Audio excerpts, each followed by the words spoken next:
దాదాపు సంవత్సరం కావస్తుంది ప్రభుత్వం ఏర్పడి ప్రజలు తిరగబడతా ఉన్నారు అని గ్రహించిన నాయకులు వచ్చే ఎన్నికల్లో మళ్లీ గెలవడం అసాధ్యం అన్న ఒక అభిప్రాయం అయితే రాజకీయ నాయకుల్లో ఏర్పడడం అన్నది చాలా ప్రమాదకరమైనది. ఇలా మళ్లీ గెలిచే అవకాశం ఇక ఏమాత్రం లేదన్న నిర్ధారణకు రాజకీయ నాయకులు వచ్చినప్పుడే అవినీతిలో దోచుకోవడం విరుచుకుపడుతూ ఉంటారు. ఇక మళ్లీ ఎప్పుడో ఛాన్స్ వస్తుందో ఎలాగో మళ్లీ గెలిచే అవకాశం లేదు కాబట్టి ఈ అధికారం ఉన్న ఈ కాలంలోనే కావాల్సినంత సంపాదించుకోవాలి.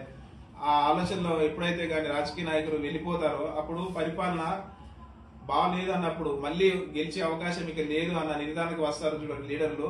ఇప్పుడు ప్రెసిడెంట్ తెలుగుదేశం పార్టీలో అధికారంలోకి వచ్చిన తర్వాత, కూటమి ప్రభుత్వం అధికారంలోకి వచ్చిన తర్వాత చాలా మంది ఎమ్మెల్యేలు ఇదే ధోరణిలో వ్యవహరిస్తూ ఉన్నారు.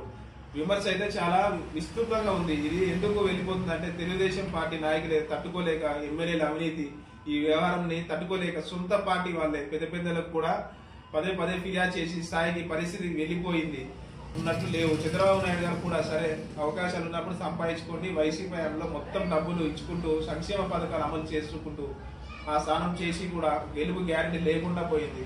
సో మనం ఎలా చేసినా కూడా ఓటమి ఖాయమే. ఇప్పుడు ఈ దీపం ఉండగానే వాళ్ళ ఇల్లు చక్కబెట్టుకుంటే బానే ఉంటుంది కదా.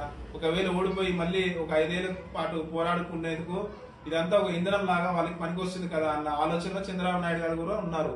అందుకే కట్టడి చేయడం లేదు. ఈ కరప్షన్ అన్న ఒక అభిప్రాయం కూడా చాలా విస్తృతంగా ఉంది. కొంతమంది ఎమ్మెల్యేలు వాళ్ళ కుటుంబ సభ్యులకు, నియోజకవర్గాలకు తమ సొంత సామ్రాజ్యాలకు భావించి అక్కడక్కడ కావాల్సినంత సంపాదించుకుంటూ ఉన్నారు అన్న ఆరోపణలు, విమర్శలు అయితే ఉన్నాయి. దయచేసి కూటమి ప్రభుత్వం వాళ్ళు గమనించాలని కోరుకుంటున్నారు.